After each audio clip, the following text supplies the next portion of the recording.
Welcome to Hashtag History. I'm Rachel. And I'm Leah. And thank you all once again for joining us for the 4th episode in our guest speaker series. Today we are so honored to have Chris from 100 Proof History joining us. We are so excited to have you on the show, Chris. Can you introduce yourself and tell our listeners a little more about, you and the podcast? Yeah, like you said, I am Chris from 100 Proof History, a goofy little history podcast. Been going for about 3 years. Oh, I'm sorry. I was contractually obligated to say I am the lesser host of 100 Proof History. Mm-hmm.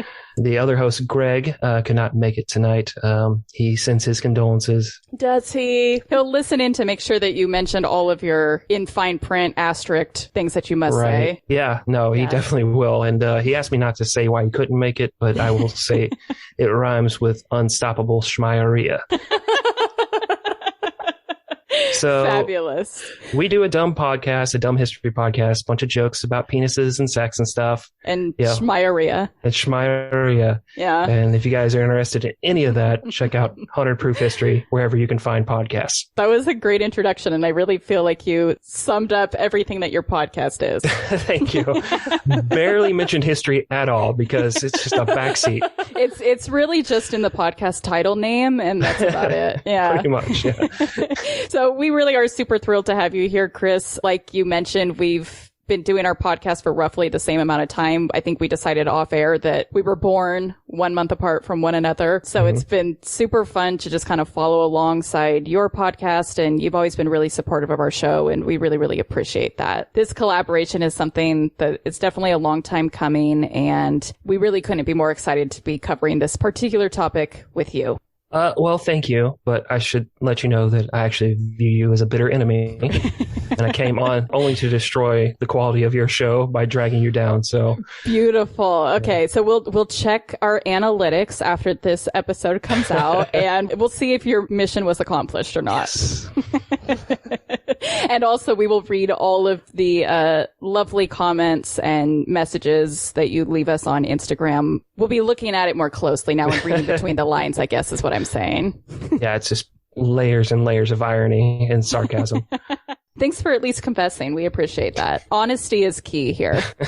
So for all of our listeners, we are sorry to disappoint you that the next hour is not going to just be us singing Don't Know How to Say No to This, if that is what you were expecting. But we are indeed going to be discussing the Hamilton-Reynolds Scandal. And for those of you that have heard Hamilton the musical, you already are generally familiar with the scandal. And if you have not heard Hamilton the musical, please immediately turn off this podcast and download Disney Plus, because truly there are no excuses.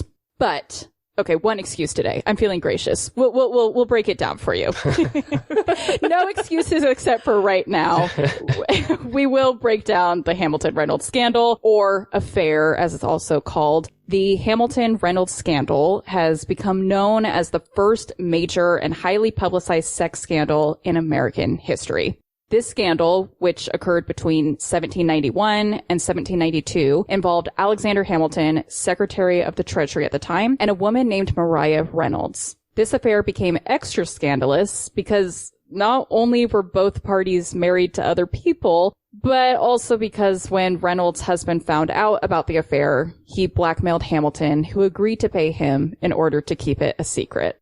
As the Secretary of the Treasury, this placed Hamilton in a particularly precarious position because his ethics and integrity were called into question as to whether he was using public funds to pay off his mistress's partner. Hamilton went very public with the affair in an attempt to convince America that he had not mishandled government funds, but going so public about this sexual affair certainly had its downfalls. That is what we will be discussing this week. To give you all an idea of the format and the flow of the show, Leah and I are going to start things off by laying some groundwork and background on who Hamilton was, who Maria Reynolds was, and how they came to know one another and get embroiled in this affair. We will then hand things over to our dear friend Chris, who will discuss, as he described it, he's going to discuss the creamy center of the story. Yeah. Thank you for that. Which is, just the whole bit about how Hamilton was confronted about the affair and his decision to go public with it. And then Leah and I will wrap it all up by discussing the legacy that this affair had on Hamilton and any presidential ambitions that he may have had. With that, let's dive in. Who was Alexander Hamilton? Because we are primarily focused this week on the Hamilton-Reynolds scandal, I won't spend too much time on Hamilton's growing up, but I do think it's important to his story and his importance in history to discuss that he was born in the Caribbean in either 1755 or 1757 to a woman that got pregnant with him by a man that was not her husband. Question. Yes. Caribbean or Caribbean? It depends. Are we saying Pirates of the Caribbean or are we referring to the Caribbean islands? I don't know. Do you see what I'm saying? Same as when I like caramel syrup in my caramel macchiato. Oh. No. Yeah. No, it's just straight caramel. I don't know where you get caramel from. But can you seriously, jokes aside, say caramel macchiato? I can't, but it's because I have a speech impediment, and I asked you not to bring that up before we went on air. Oh my God. Caramel was in the list of words we weren't supposed to say. So was pecan and pecan. I don't know where we lie on that, though. That one is never interchangeable. It is always pecan. Thank you. Yes. I've never heard of a pecan in my life. You don't say pecan pie? Oh, you're right. I do. Oh my God. You're right. That is an exception to the rule. It's like we live on different planets. Are you a pure pecan Oh, yeah, guy, it's got to be or? pecan. Okay. Yeah, it's pecan pie. Yeah. Okay. Pecan caramel pie. Yeah, that's right. Imported from the Caribbean. Pecan is just something that happens when the recording goes too long. Jeez. I do appreciate that Caribbean question because I do say it differently all the time. Thank you for that. Yeah. Am I going on the Disneyland ride or like? Are you going to the island? Yeah, Am I exactly. going to the island? Yeah. Exactly. Completely different things for sure. Okay. All right. Well, back to Hamilton's background. Hamilton's father would eventually leave the family when Hamilton was roughly 10 years old, and his mother died only a couple years later from a horrendous fever. Possibly lying about his age to garner him better opportunities as an apprentice, Hamilton proved himself at a very early age to be intelligent and ambitious. Given this reputation, he was actually sponsored by locals to travel to the American colonies in 1772 to continue his education there. And as anyone listening to this, and all three of us here can agree, 1772 was certainly an interesting time to be living in the colonies. Hamilton became involved in the Patriot movement really early on, authoring anonymous letters in newspapers in support of separating from Great Britain. Although he would later complete his education, Hamilton was actually unable to graduate from King's College, which is now today Columbia University, when the city was occupied by the British. He served in the Continental Army for a short period of time before joining George Washington's staff. He gained quite a name for himself in the political realm and was later elected to the Congress of the Confederation as the New York representative. He wrote 51 of the 85 Federalist Papers, which helped to get the U.S. Constitution ratified. And then in 1789, Washington appointed Hamilton to serve as Secretary of Treasury, and in this position, he founded the First National Bank. In 1795, Hamilton would leave the Treasury and return to practice as an attorney. Hamilton had certainly established himself as a smart, charismatic, and experienced political figure by this point, and perhaps had eyes on the presidency. But something would soon happen that some could argue changed the potential course of history. Enter Mariah. Spelled Maria. So if I say Maria, just like... We'll start singing Mariah Carey to you, and it will help. Is it too early for All I Want for Christmas? It is the way that I have remembered throughout the entirety of putting together this episode. So Mariah Reynolds, she was often described simply as a 23-year-old blonde chick. Also described as the wife of James Reynolds. Great. Okay. Yes. Really had a true identity of her own at the time. So she was actually born Mariah Lewis in New York City in 1768. She was one of 12 siblings and was the daughter of a merchant who could, by his own admission, not sign his own name. So in short, they weren't well off. And in 1783, when Mariah was only 15, she married her husband, James Reynolds, a man known to be a bit of a swindler. An example of this is after working in like a clerical role in the Revolutionary War, he apparently tried suing the government for damages done to him. And this was not an isolated occurrence. He did stuff like this all the time. So is this foreshadowing for potential swindling in the future? Just asking. I don't know. I think this guy's going to clean up his act. I got a good feeling about him. Yeah. Great. Okay, so patterns are not a thing. Yeah. Do not. Okay, got it. So in 1791, Mariah went to Hamilton's home in Philadelphia, asking him for help. James had apparently abandoned her. She hoped Hamilton, being from New York himself, could assist her in relocating back to the city to resettle with her friends and family and provide her with some money to do so. Hamilton agreed, but didn't have the money on him, so he got her address and promised to deliver the money in person later that day. When he did just that, she invited him up into her private room in the boarding house she was lodging in, and Hamilton was later quoted to say, quote, "I took the bill out of my pocket and gave it to her. Some conversation ensued, from which it was quickly apparent that other than pecuniary consolation would be acceptable." Meaning, Mariah made it very clear she wanted to be consoled, and she wanted the D. And Hamilton, he didn't know how to say no to that. Don't know how to say no to this. And so an affair lasting roughly 1 year would ensue, with Hamilton and Reynolds meeting infrequently until June of 1792. Okay, so having an affair, cheating on your wife, it's bad enough. I think we can all agree to that. Counterpoint. Oh, great. All right, this is where we drop you off the Zoom. But what makes it all even worse is that Hamilton was a public figure with a high level of scrutiny and many, many political enemies, which that's all going to become relevant shortly.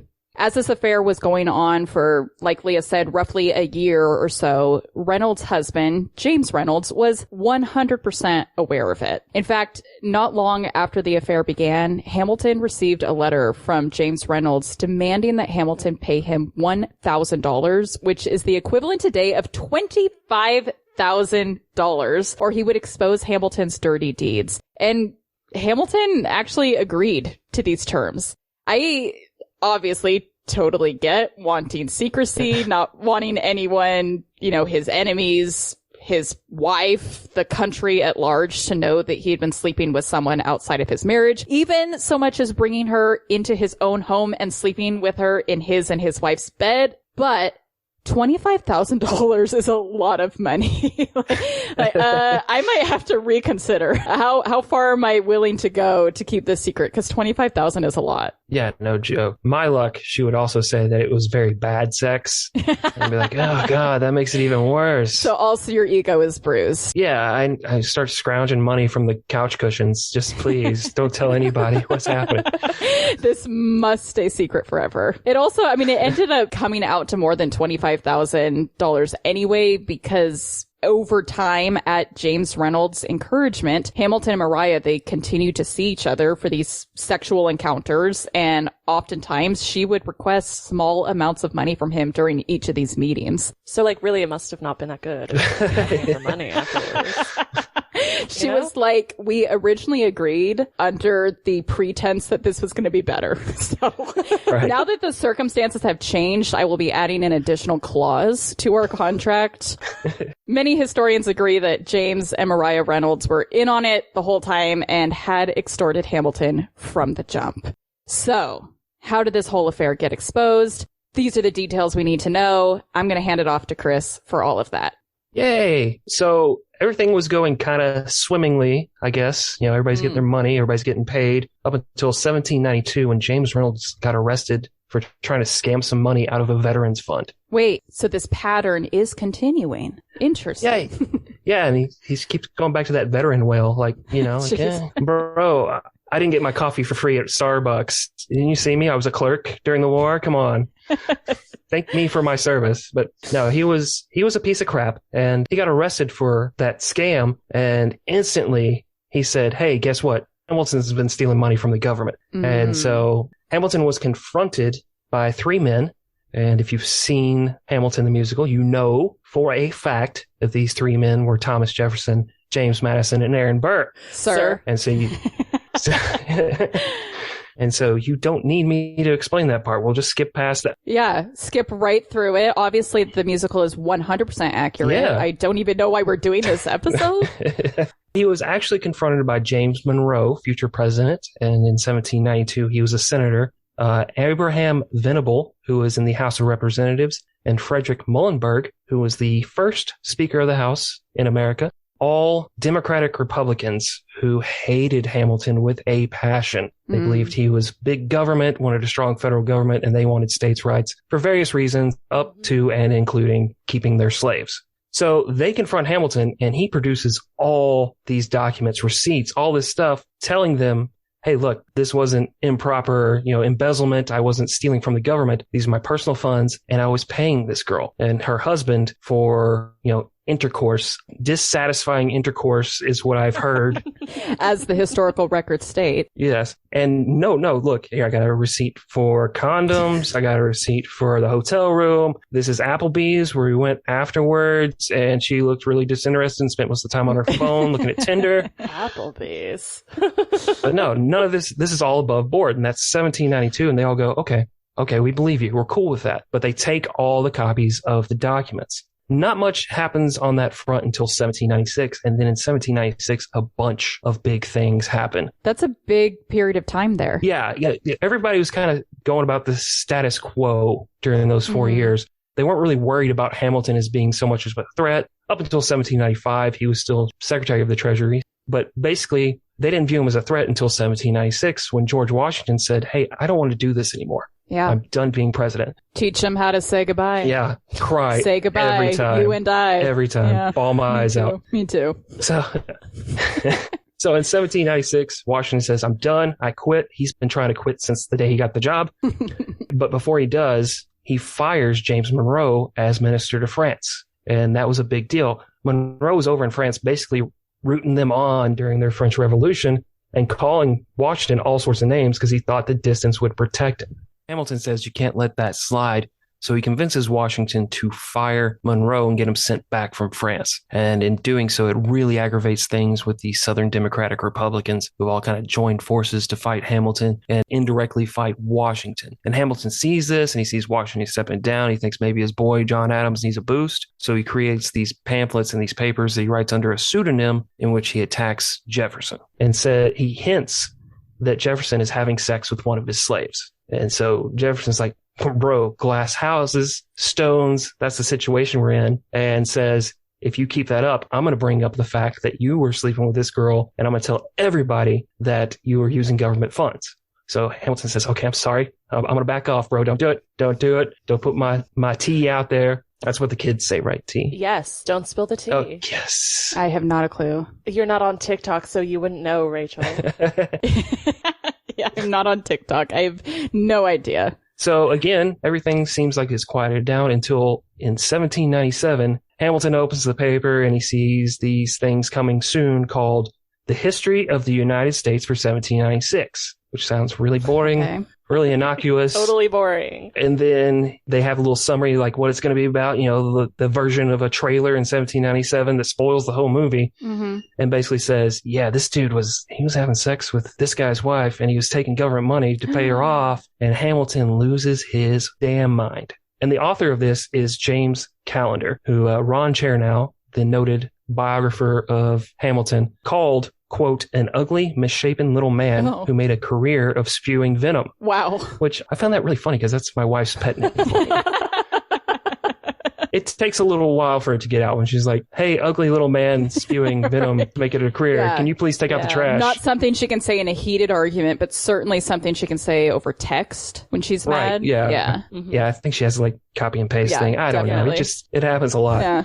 But this dude was a piece of crap. He stirred things up. He was the Steve Bannon of his time. He's just going to go out there and say a bunch of crap that may or may not be true, but it's going to cause problems. Yeah. And the reason he gave for writing all of this was Monroe had been kicked out of the Minister of Paris position. He'd been booted back to America. And so Hamilton was like, okay, 3 people knew about this. He writes all 3 people a letter. And the only one who doesn't write back to say, no, bro, it wasn't me, was James Monroe. And it turns out Monroe even told Aaron Burr, yeah, I had a bunch of documents and I gave it to this law clerk named John Beckley, and he may have given them to Callender. And, I don't know. I don't really keep up with secure government documents because why would you ever need to do that? They were on the floor. I was going to say that. They were not on the floor. They were in a secure cabinet at my resort. What is wrong with you people? My golf course. What? So Hamilton freaks out. And so Hamilton sat down and wrote this thing that we know as the Reynolds pamphlet, but he actually titled it, bear with me, Observations on Certain Documents Contained in Number 5 and 6 of the History of the United States for the year 1796, in which the charge of speculation against Alexander Hamilton, late Secretary of the Treasury, is fully refuted, written by himself. Really just flows off the tongue. I don't know why they shortened it. That is 100% something I would never read. Like, if I saw that title, like, this definitely is not juicy. I don't want anything to do with this. Yeah. Well, it was 37 pages, and he had 58 supporting documents, and it was very juicy. Like, he went into great detail. It was, Dear Penthouse, I can't believe it happened to me. Ugh. Of course, he did the very patriotic thing of starting it with, hey, this isn't an attack on me. This is an attack on America. Yeah, of course. Like, if the FBI can get a warrant and search my closet, they can do that to anybody, guys. This isn't about me. This is about the state of democracy, obviously. Right. And so he wrote all of this in a frenzy, like he always did everything, but he held off publishing it until he got to talk to James Monroe. And he kept writing James Monroe, and James Monroe left him on red. He wasn't responding. And then he found out James Monroe was staying like 3 houses down from him. Oh, wow. So he went over to the house and confronted him. And it got so heated that Hamilton threatened to duel Monroe. He said, you have insulted me as a gentleman. Let's go duel. And Monroe said, go get your guns. Let's do this. And the weird thing is, if you've seen Hamilton and you know Hamilton's story, the person that talked them out of all of this was Aaron Burr. Let that marinate, Interesting. Also, was the world not wide enough for them to not live on separate streets? Right. I mean, it probably, New York was what, like 4 blocks long or something at that time? And 3 houses. Yeah. And Times Square, which was still touristy, and you should still have avoided it. But Monroe basically tells him, screw off. And all of Hamilton's friends say, don't publish this thing. Don't do it. Don't put it out there. But of course, Hamilton has to be right. And so he did. He published the whole thing and told the whole world that he had cheated on his wife and had an affair, and he had done it with this girl he just met, and he'd been paying her husband not to get caught, not to be told on. Yeah. And question, did he run it by his wife first? Oh, yeah, she was cool. Oh, okay. Yeah, I'm just about to kind of go into Eliza, his wife's reaction, and from my research, I did not get the impression that she got to do a proofreading before it was published. Okay. No. She's like, oh, you used the wrong form of "you're" here. This is supposed to be an apostrophe. It's really embarrassing. What does cuckold mean again? Oh, okay, no. Let's dumb that down for the public. Oh my God. Horrible. Yeah, and the thing is, and I know you guys are all about conspiracy theories and such. Mm-hmm. Even when he published that, there were a lot of people who didn't believe it and thought he had made up the whole affair to cover up for stealing money from the government. And they were like, Hamilton's too smart to pay a chick $25,000 over the span of a year, and Hamilton's like, why would I make that up? Yeah. I gave this dude basically $50 at a time.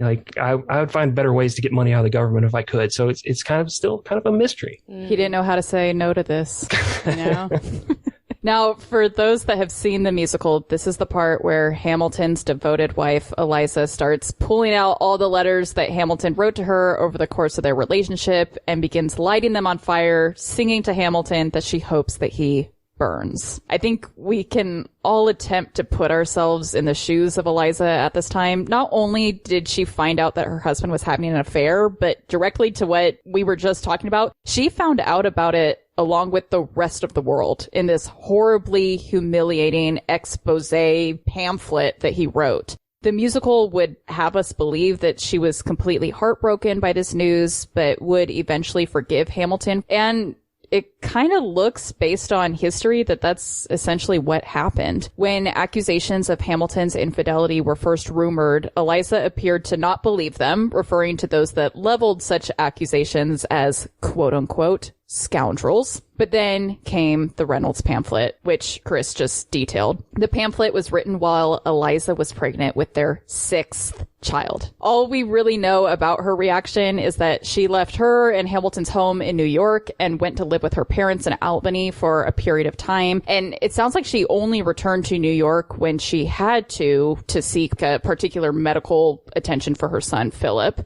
We really don't know much more than that about Eliza's reaction to the affair, as Lin-Manuel Miranda so perfectly displayed in the musical. In the song Burn, Eliza says, "I'm erasing myself from the narrative. Let future historians wonder how Eliza reacted when you broke her heart." This is where, please grab your tissues. That was very difficult for me to not sing it and just say it. I'm not sure if you could tell how much I was struggling.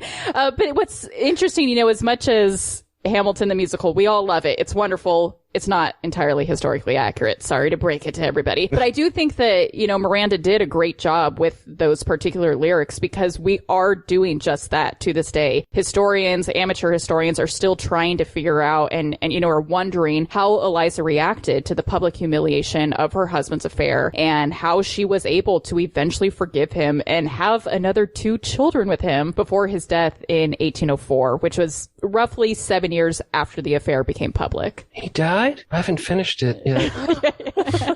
Yeah, sorry. Don't start Act 2. It really just goes downhill at that point. Honestly, it really does just go downhill very quickly. Yeah. Now, you did mention something there. Mm-hmm. I remember in the research being interesting. She was pregnant when all this was happening. Right. He actually waited until she gave birth to release the pamphlet because she'd had a miscarriage before. Mm-hmm. And he thought the news would be so heartbreaking that she'd have another miscarriage. Oh, how thoughtful of him. So so he's like, I'm going to try and save my career, but I'm also going to be supportive of my wife. You have to have a balance, I feel. So thoughtful. Really considerate. Yeah, we give him 1 point. We take away 15. So you are still worst husband of the year. Well, worst. I don't know. James Reynolds is not doing so hot for himself. Right. Yeah. I mean, he made a lot of money, I guess. Yeah. Despite complications in the marriage, Eliza is actually the reason that we all know so much about Hamilton today. She lived until she was 97 years old, which is truly just mind-blowing. It's amazing in today's terms to live to 97. I mean, how amazed were we all that the Queen lived as long as she did? Oh my gosh. Right. So it's amazing that she lived this long in the early to mid 1800s. And Eliza spent this lifetime, 50 years of which were after Hamilton had already passed away, maintaining his documents and ensuring that the world would one day know all of his accomplishments. I really do want to know what her health routine was. Please. She drank a bottle of wine a day. Oh, Yeah. I can do that. Yeah, yeah, I know. Breakfast, lunch, and dinner. Got Oh, it. no problem. She was obviously very sexually active, too. What was it, 8 kids? Right. Yeah. I'm not sure my wife has let me have sex with her 8 times in 20 years. So What's funny is that Eliza did maintain a grudge against James Monroe for the rest of her life for his part in exposing her husband's affair. In fact, there's this story about how Monroe attempted to visit her some 20 years after the exposure of Hamilton's misdeeds, and she refused to speak to him. Yeah, I get that. I can hold a grudge. 20 years. Yeah, for ruining my life. Yeah. yeah, I mean, Technically, it was Hamilton. I know, I that was going to say, ruined for playing a part in ruining my life. Yeah. Yeah. you guys are married. You remember something that happened when you were dating that gets brought up occasionally, right? Just maybe. Yeah, you have a decent point. Okay, so Hamilton's admissions not only affected his career itself, but also the public's trust in the Federalist Party and the U.S. Treasury that he was so closely tied to. While Hamilton's admitted affair confirmed Jefferson's assertions that he was untrustworthy, it did not change everyone's opinion of him. For example, Washington still held Hamilton in very high esteem, naming him the number 2 general in the U.S.'s new Provisional Army the year following the whole scandal. Hamilton would also continue to exert his influence over the presidency. During John Adams' presidency, Hamilton basically ran Adams's cabinet, which was staffed by holdovers from the Washington administration. So he basically ran it from afar without the president's knowledge for several years. So a feud between Adams and Hamilton brewed, and it eventually came to a head when in May of 1800, Adams purged multiple members of his cabinet, fearful that the secretaries were all way too beholden to Hamilton. So Hamilton responded by publicly backing a different Federalist running against Adams for president, Thomas Pickney. And he... It's a good name. I mean, it's a great name if you're trying to get elected. Right. And he wrote a pamphlet called, another really just flow off the tongue title here, Letter from Alexander Hamilton Concerning the Public Conduct and Character of John Adams, Esquire, President of the United States. Got it. Okay, got it. Yep. I like sit down, John, you fat mother.